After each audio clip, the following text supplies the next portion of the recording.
Good morning, everyone. Patrick Clark, joined by Brian Friend, and our special guest, Mr. Con Porter. Thanks for coming in. He made it in from Australia, or where are you coming from? I was in Nashville, Tennessee, and before that, London. So not quite as far as Australia. It's hard to keep track of these days. It is hard to keep track of myself these days, to be honest, mate. Yeah. But we got him here. This is the first episode of Coffee of Friends with Brian Friend and the B.Friendly fitness team.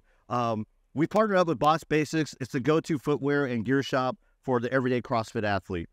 Awesome selection, free fast and shipping within the U.S., and exceptional customer service. Try them out today at shopboxbasics.com. And for a limited time only, get 20% off your order when you use the code FRIEND at checkout. Brian, tell me some more about Box Basics. Yeah. Box Basics carries training and lifting shoes for a lot of the major brands in the CrossFit space, including Tier, Nike, Reebok, Innovate, and as most people know, my personal favorite, Strike Movement. They do a great job partnering with all those brands to bring you low cost and really, really high quality footwear. Yeah. So, Con, when you're in the U.S. and you figure out your address, they'll ship to you for free. So fantastic, boys. That was well polished. Really enjoyed that from both of you. That's a small round of applause for the gents right there. That was unreal stuff. So what is Coffee with Friends? Well, it's our daily morning update show, preview show, whatever you want to call it. We'll recap the previous day's events very briefly, but the main thing is talking about the upcoming day. So, well, we don't have any competition today. Well, we do in the age group divisions and adaptive divisions. But today we're going to talk about the power rankings. Brian, infamous power rankings. So, Brian, what's the process that you use for power rankings?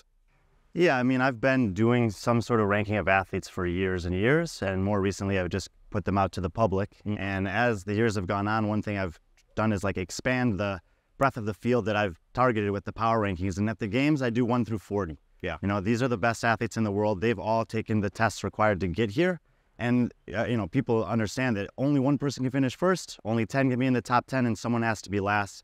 It's not a slight at any of these athletes. I think that they can all understand that, but it's a difficult thing to do when you're trying to take so many good athletes from so many different parts of the world that train in so many different camps, environments with strategies, and then try to predict and assess based on both history and their perceived potential this year, what's going to happen over 4 days of relatively unknown competition. So it's a massive database of 10 years of studying that I'm drawing upon, but there's also a lot of speculation. Well, let's start off with the team rankings. Those came out last week, and it's something that Con knows a lot about. So let's start off with the top team. The top team, Con, I'll throw it to you first. You know, you have a former teammate on that top team. The first team is Nashville, East Nashville Proven. That's that team right there. With your former team at Tola. Big Tola, yeah. I mean, I think that's pretty accurate. I dare say I'm excited to see them take the floor. I'm excited to see all the teams, but I think they're going to run away with it. I'm excited to see, obviously, the max lift, see Big T get to throw up, I think, a snatch, hopefully snatches. I'm sure he'll snatch. But yeah, I know they were looking sharp. I was just there. I got to see a couple of them when I was down in Nashville, and they were looking good. I haven't seen him look this kind of fit in ages. Like, yeah, they're sharp. I'm excited to see them execute. But there's a lot of good teams, that said. Like, there are, I don't know if necessarily as, like, last year there was probably a few more, and like there was kind of sort of 5, 6, 7. Whereas this year I think there's kind of 3, 4 that are all going to be fighting for that podium. But I mean, it's going to be a cool competition, and I'm excited to see that as well. Con talks about 3 or 4 fighting for that podium position. Who are those 3 or 4 teams, in your opinion, today? To me, there are 5. It's definitely East Nashville Proven is the favorites coming in. I think CrossFit Invictus has to be respected. They've been having their sights on the top of the podium since the day the games ended last year. You have the 2-time second-place finishers in CrossFit Oslo Navy Blue coming back, and even though they didn't win their semifinal, it wasn't because they weren't good. You know, they had a few little nicks and knacks, and there's a new team in Europe Andre Houde's put together with the No Shortcuts team that's in that mix. And lastly, I'd throw in Franco's Misfits. You know, they were right there with Invictus during semifinals. I think there are some questions in terms of games programming that need to be answered, but I would look at those 5 and be surprised if anyone else was able to get into the podium. Yeah. Well, let's move on to the women. The women rankings, they came out a couple days ago as well. So the names that kind of stuck out were athletes that didn't compete last year. They competed, but they weren't here at the games. And we're talking about Annie, Katrin, and Jamie Simmons. So they're all ranked in your top 10, I believe, right? Yeah, and I think that most people are pretty comfortable with Annie. The last 2 times she's competed as an individual, she's been on the podium at both Rogue and the CrossFit Games 2 years ago. I mean, it's incredible what she's continued to be able to do over 12, 13 years of elite level competition at this point, but she has to be relevant. Katrin and Jamie are much more unknowns. You know, Katrin was close to making it in both Europe and the LCQ last year. Jamie had a similar path and couldn't get back. She's been dealing with some injuries. What I like about these women is their experience, and Connor's kind of reference to it that the games are so different from semifinals. There's so many things you have to manage and navigate here, not just 2 workouts, go hard, and then come back and do it again for 2 or 3 days. This is a lot of times 5 days, sometimes 12 to 15 workouts. Mm-hmm. The time management, the demand on the athletes on the field of play, and the level of competition can all wear on you physically and emotionally. I don't have those concerns with these women, and I think that does matter over the course of the CrossFit Games. You saw where Annie was ranked at. You trained with her. You know, you've trained with Katrin as well. What do you think? And you know Jamie. I mean, she being from the Oceania region, you got to see her live in person as well. So, no, I think they're great rankings. I think Katrin looked incredible at semifinals as well. And I know that, and we sort of spoke a little bit about before this started, like the demands of the CrossFit Games being so different to semifinals. There's a lot more emphasis on athleticism, particularly running and stuff like that, and running outdoors. Katrin's a great runner. I think that bodes really well for her with the tests. She's also great on the bike with that coming up as well. So I really think she's going to have a really great showing too. I mean, obviously that experience with Jamie, and then, you know, everyone knows how good Annie is. I mean, people think they know how good Annie is, but when you spend a bit of time with Annie and you see, like, you realize how good Annie is. She's insane. Like, it's just incredible to spend a bit of time with her training to just see the level that she's actually at. And I think, expanding on what you were saying about the games, one of the coolest pieces of advice I ever got given when I was competing individually was to actually think about the hardest event at the CrossFit Games is the CrossFit Games in totality. It's not any singular event. And I think that there's so many people, they come in day one, they want to jump in and just rip in as hard as they can from from get-go. And when they do that, they neglect the idea that this is 4, sometimes even 5 days of competition. It's why you see so much movement on the leaderboard on like Saturday afternoon and all day Sundays, because anyone that's still able to bring it those days, you're almost playing on an uneven playing field at that point. If you've kind of not held back so much as got more to give on those days when everyone else is depleted, waking up on that Sunday morning, and that's what these veterans bring. There's so many good up-and-coming athletes coming through that can perform really well at the semifinals, but I think that experience when you get to the games, there is nothing like it to kind of help you with the performance. And you bring up-and-comers. There's one athlete's name that keeps on getting brought up, and it's Alex Gazan out of the Underdogs Athletics Camp out in Vegas. She won West semifinal, and you have her ranked 18th. Yeah. Why? Yeah, definitely been taking some heat for that, and I will say it wasn't unexpected. You know, Alex was in the mid-20s last year at the games. I thought she had a decent showing for a rookie, and she was kind of in the mix with several other rookies that we'd see in their first year. Katrin was in the mid-20s. BKG was in the mid-20s. Last year, Paige Powers was there.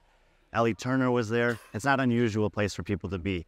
To take the next step forward and be into the top 10, which is what a lot of people seem to be thinking she can do, is a big leap. And very few of those people have ever been able to do it. Of the ones I mentioned, only BKG went from mid-20s in a rookie year to on the podium the next year. Everyone else, Katrin missed it her second year. The others can move up into the teens, but it's hard to make that push to the top 10. I think Alex is phenomenal. She's, on and off the field, she's an amazing person and athlete. And I think that we'll see an improved version of her this year. She may do a little better than 18th, but I think that people who are expecting a top 10 finish don't maybe understand the barrier to entry of how difficult it is at the top of the women's field right now. Yeah. And have you had a chance to, I know you just came from Vegas. Were you able to see Alex at all? I wasn't. I was there for 2 very quick days, hanging out with my boy Maddie Delgado. So shout out to Maddie Delgado. Yeah, shout out to my buddy Maddie. But we were just kind of cruising. Yeah. I think we got a little bit of training at a Globo gym, and it's kind of all I've been doing recently. So I didn't get a chance to see, but I think she'll have a good year. I think going to echo what Brian was saying there. I think it's kind of interesting when you have an athlete that debuts and they debut right at the top, then I think that's kind of, I don't even know what it goes into that. People are just so naturally gifted, and when they kind of sit around that top area, you know that they're going to have a really good, most likely going to have a great career where they do kind of consistently figure out in that top 10. But yeah, kind of cracking it from that kind of 20th to 30th into that top 10, it's going to be I think it's more of a kind of incremental process versus kind of a big jump. Like, like you said with BK, it's not impossible, but I think it's going to be more of a, maybe she finishes 15th to 18th this year, and then next year she's kind of sitting around that 10, and then that's kind of how you go from there. She's young, she's new to the sport, like new to the games. I think she's got time. I don't think her not jumping straight into that top 10 is necessarily a bad thing at all. You talk about young. Let's talk about Olivia Kurstetter. Olivia Kessler, you have her 26, I believe, in your latest power rankings. 17 years old, making her debut. It's happened before. We've seen it with Emma Watson, Mal, but, she's going straight from the team division.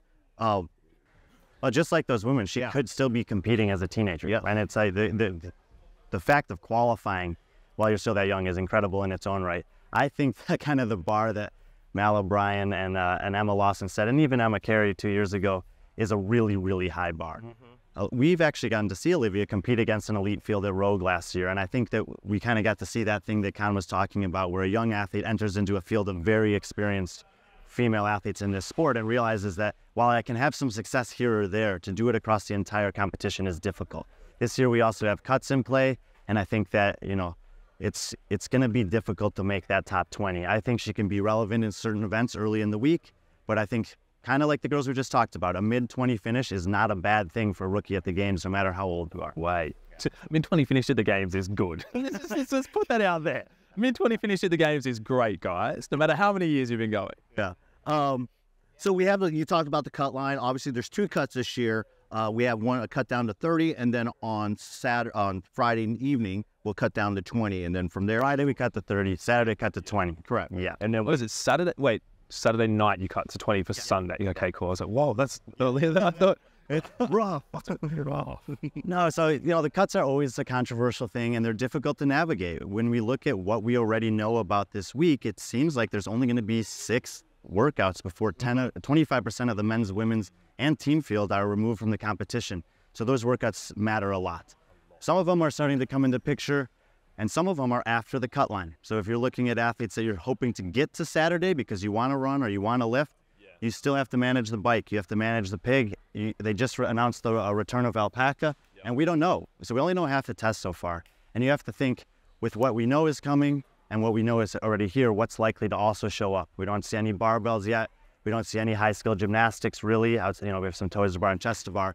So I try to factor some of those things in to expect what we might see. My hope is that Adrian and Dave have created a well-balanced test through the 2 days. It might not be the total test of fitness the games demands, but a good enough test to evaluate the athletes. And so I still generally think that evaluating fitness is going to find the people that are most likely to make. With what's been announced, what do you think's missing from the first 2 days? Because we've got, what have we got? Is Helen the first 2 days or no? Well, we don't know when variation show up. Yeah. We've got the bike, so it's endurance. We've got the pig one, which is kind of, it's very odd object, but gymnastic-y as well, like that big chunk of gymnastics. Yeah, it's kind of good.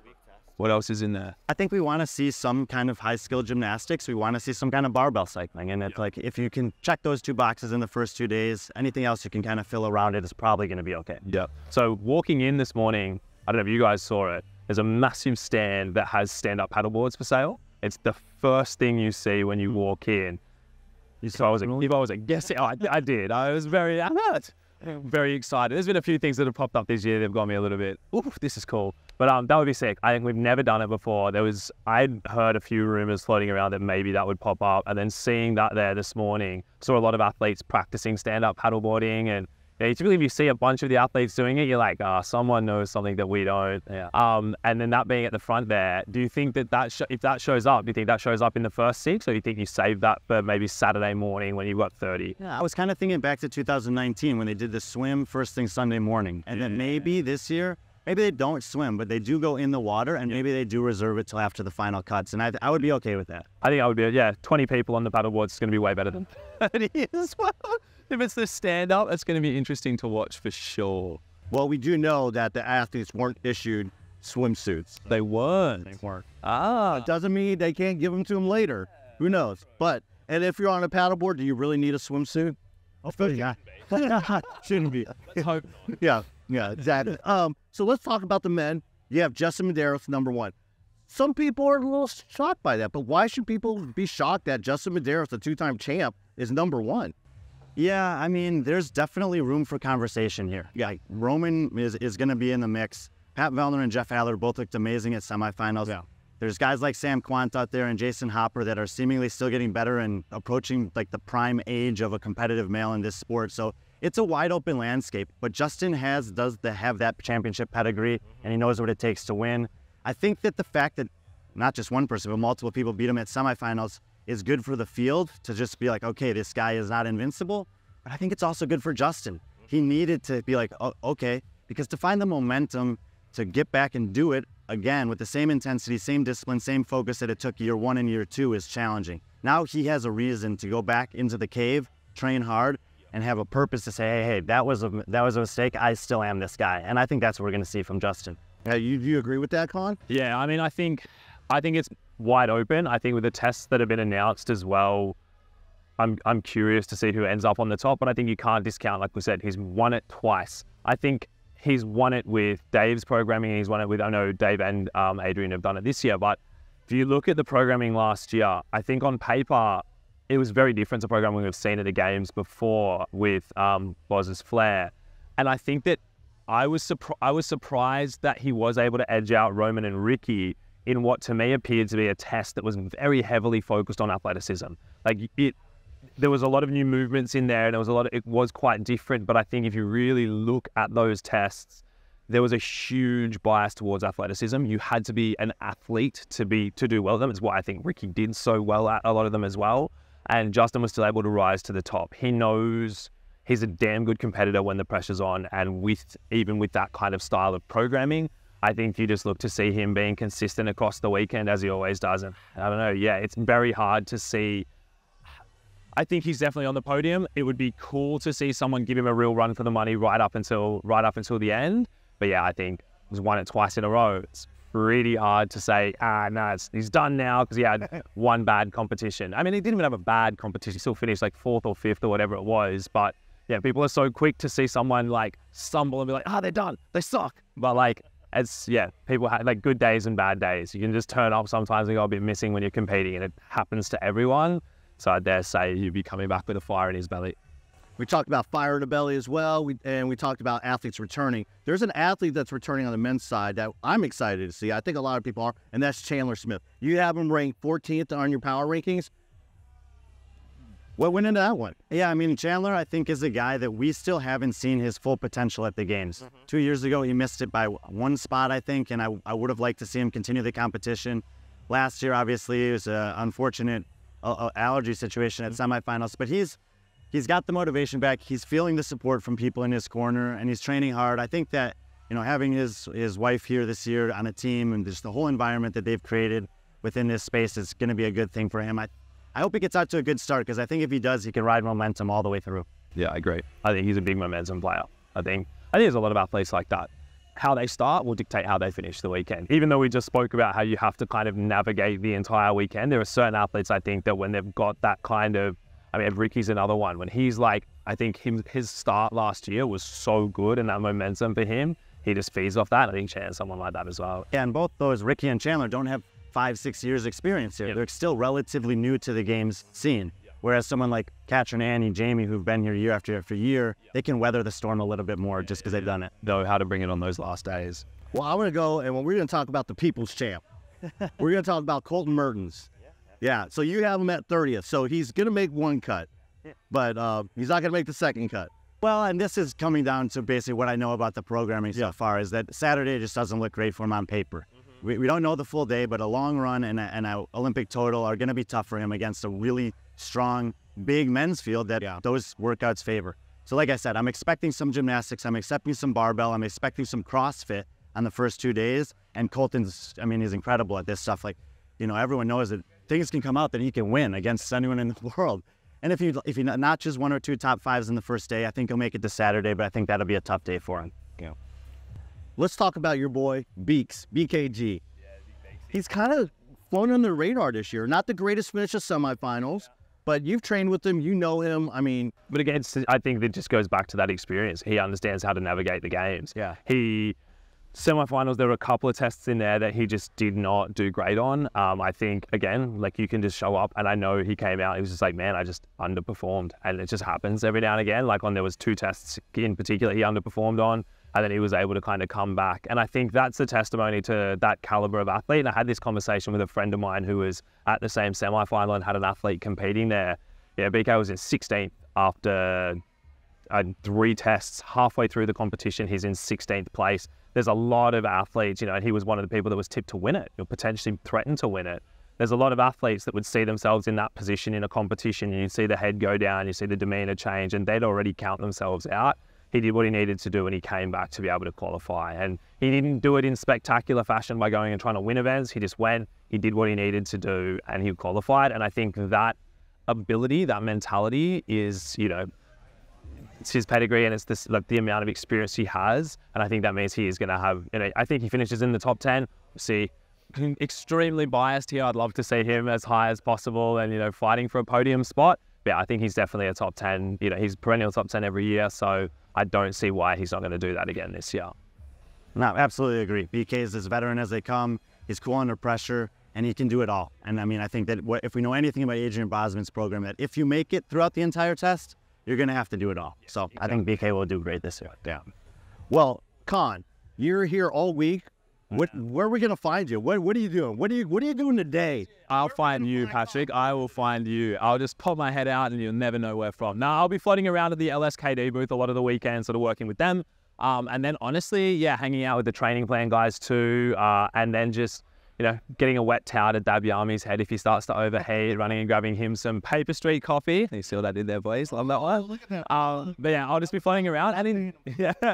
Oh no, you'll get an invoice in the mail. Don't worry, lads. But no, I'll just be enjoying myself. Honestly, it's bittersweet being on this side of the competition floor, but it's also really exciting. I've never got to experience the games as a spectator. So yeah, I'm excited to kind of to experience that, to enjoy it, and to get to kind of, I won't have a voice like this come Sunday, let's put it that way. People will. No, exactly. You might be struggling on Sunday. Brian, where are you going to be at? Most of this week I'll be at the broadcast, trying to just make sure that we're bringing the best show possible. Work with the producers and the talent very closely to try to, inform and educate about what's about to happen or what just happened. And then stopping in with B.Friendly Fitness, giving updates throughout the day as I can. Be here every morning. Paper Street Coffee, Box Basics made this possible for us. So we'll just be covering the games every way we can, morning to night. Yeah, so again, every morning we're going to be here. Put it on our YouTube channel. Like, subscribe, follow. Again, shout out to Box Basics. They're amazing. Use code FRIEND to get 20% off. And yeah, be friendly, our friends.